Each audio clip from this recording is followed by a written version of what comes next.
आज संसद के अंदर एक सवाल के जवाब के विषय में ये प्रेस वार्ता है। आप लोगों को याद होगा कि जब प्रधानमंत्री नरेंद्र मोदी जी प्रधानमंत्री पद की तैयारी कर रहे थे तो हर रैली के अंदर वो कांग्रेस को कोसा करते थे कि कांग्रेस ने लोगों की नौकरियां नहीं लगवाई। एक आगरा की रैली थी जहां पे उन्होंने लोगों से हाथ उठवा के पूछा कि कांग्रेस ने कहा था 1 करोड़ रोजगार हर वर्ष देंगे, क्या किसी को मिला? और लोगों ने हाथ उठाकर कहा नहीं मिला। फिर पूछा कोई ऐसा शख्स इस रैली में हो जिसको केंद्र सरकार ने रोजगार दिया हो? किसी ने हाथ नहीं उठाया। और धीरे धीरे प्रधानमंत्री जी ने सारा का सारा जो चुनाव था उसका एक बड़ा मुद्दा ये बनाया कि युवाओं को रोजगार प्रधानमंत्री मोदी जब आएंगे तो वो देंगे। और एक काफ़ी जगह एक खबर चलाई गई, ये प्रचार किया गया कि प्रधानमंत्री मोदी जैसे ही सत्ता में आएंगे, यानी कि नरेंद्र मोदी जी जैसे ही प्रधानमंत्री बनेंगे, 2 करोड़ युवाओं को हर वर्ष रोजगार दिया जाएगा। और युवाओं ने बड़ा बढ़ चढ़ के भारतीय जनता पार्टी को वोट दिया। अब संसद के अंदर ये सवाल लगाया गया कि भाई कितनी नौकरियां निकली और कितने लोगों की नौकरियां केंद्र सरकार में लगी। और उसके साथ एक दिलचस्प आंकड़ा ये भी पूछा गया कि कितने युवाओं ने नौकरी के लिए अप्लाई किया। वो आंकड़े जो हैं वो बहुत चौंकाने वाले हैं। 2014-15 में करीब 2 करोड़ 32 लाख लोगों ने केंद्रीय सरकार के अंदर नौकरियों के लिए अप्लाई किया। 15-16 में 2 करोड़ 95 लाख लोगों ने, 16-17 में 2 करोड़ 88 लाख लोगों ने, 28 लाख लोगों ने, सॉरी, 17-18 में 3 करोड़ 94 लाख लोगों ने अप्लाई किया। 18-19 में 5 करोड़ 9 लाख लोगों ने अप्लाई किया। और ये आंकड़ा अगर हम 2014 से 2021-22 का जोड़ें तो इस 8 साल के दौरान जब नरेंद्र मोदी जी प्रधानमंत्री रहे हैं, करीब 22 करोड़ 5,99,238 एप्लीकेशंस सरकारी केंद्रीय नौकरियों के लिए आई हैं। 22 करोड़ एप्लीकेशन। अब आप सोचते होंगे 22 करोड़ के अंदर कुछ करोड़ की तो नौकरी लग गई होगी। तो ये आंकड़ा सुनेंगे तो आप और भी हैरान हो जाएंगे। इन 8 सालों में मात्र 7,22,311 लोगों की नौकरी लगी है। और अगर आप इसको परसेंटेज में निकालें कि कितने परसेंट युवा जो जॉब अप्लाई करते हैं उनमें से उनकी नौकरियां लगती हैं, तो वो इतनी खराब स्थिति है, 0.075%। अब आप सोचिए 22 करोड़ की फिगर 120 करोड़ की आबादी में कितनी बड़ी फिगर है। और उसके अंदर भी 28% जो आबादी है देश की वो 14 से कम उम्र की है। 0 से 14 वर्ष की उम्र की आबादी जो है वो 28% है। और जो 65 से ऊपर की आबादी है वो भी करीब 6.5% है।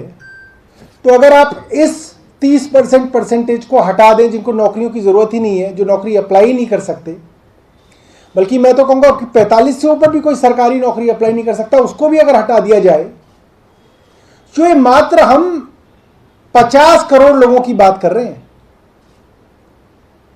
जिनको नौकरी की जरूरत है और वो नौकरी अप्लाई करते हैं। उनमें से 22 करोड़ तो एप्लीकेशन भर रहे हैं यहां पे। और केंद्र सरकार कह रही है कि हमने अनएम्प्लॉयमेंट को कम किया है। मुझे लगता है कि देश के अंदर इस वक्त युवाओं की स्थिति बहुत खराब है। लोगों के घर के चूल्हे नहीं जल पा रहे हैं, लोगों को घर चलाना मुश्किल हो रहा है, लोगों के पास नौकरियां नहीं है। और कुछ महीनों पहले जब एनएसएसओ का डेटा आया तो उसके अंदर बताया गया कि 45 सालों में सबसे ज्यादा बेरोजगारी जो है हिंदुस्तान के अंदर अब भारतीय जनता पार्टी की सरकार के अंदर है। तब केंद्र सरकार ने यह कहा कि ये डेटा वेरीफाइड नहीं है, मगर आज जो ये डेटा संसद से मिला है ये वेरीफाइड डेटा है। और अगर इस डेटा को मैं दूसरी तरह से बताऊं तो ये 0.075% का मतलब ये है कि 1 लाख लोग अगर अप्लाई करेंगे नौकरी के लिए तो उसमें 75 लोगों की नौकरी लग रही है। 99,925 लोग 99,925 लोग जो है बिना नौकरी के वापस घर बैठ रहे हैं। सिर्फ 75 लोगों की नौकरी लग रही है, 1 लाख लोग जो अप्लाई करते हैं। इसके बाद कई अखबारों के अंदर अब ये खबर भी छप रही है कि युवा इतने हताश हैं कि अब वो नौकरियों के लिए अप्लाई करना भी उन्होंने बंद कर दिया, क्योंकि वो इतने हताश हैं कि नौकरियां जो हैं इस देश के अंदर मिलनी लगभग नामुमकिन हो गई हैं। मैं आपको बताऊं कि आंकड़ों के हिसाब से करीब 1,35,000 वैकेंसी आर्मी के अंदर थी, फौज के अंदर थी, इंडियन आर्म्ड फोर्सेस के अंदर थी। उसके अंदर करीब 1,16,000 थल सेना में, 5,000 कुछ एयरफोर्स में और 13,000 कुछ नेवी में थी। वो सपना भी केंद्र सरकार ने युवाओं का तोड़ दिया, क्योंकि उसके अंदर भी जो परमानेंट नौकरी देने की बात थी उसको खत्म करके अब मात्र कॉन्ट्रैक्ट पर 4 साल की जो है फौज के अंदर नौकरी मिलेगी अग्निवीर स्कीम के अंदर। उसके अलावा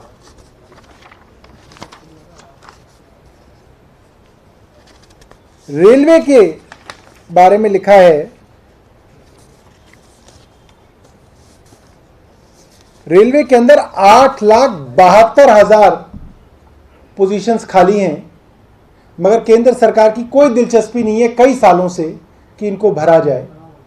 और ये जो आंकड़े मैं आपको बता रहा हूं, ये सारे के सारे आंकड़े जो हैं ये संसद के आंकड़े हैं, संसद से ये जवाब आया है।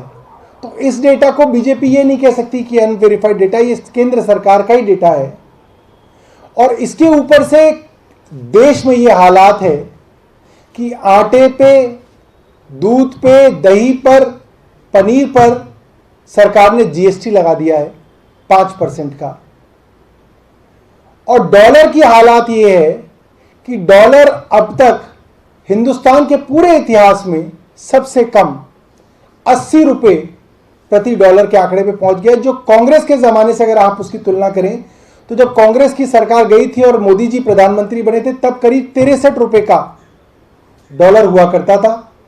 उसमें भी 25% गिरावट जो है अभी भारतीय जनता पार्टी की सरकार के दौरान आई है। उसके अलावा पेट्रोल डीजल के दाम आपको मालूम ही है कि जब ये आए थे तो क्या दाम हुआ करते थे। आज तो डीजल और पेट्रोल दोनों 100 के पार जो है पहुंच चुके हैं। तो ये आंकड़े जो है आज आपके साथ रखने थे और ये जो है आंकड़े संसद से हमें मिले हैं।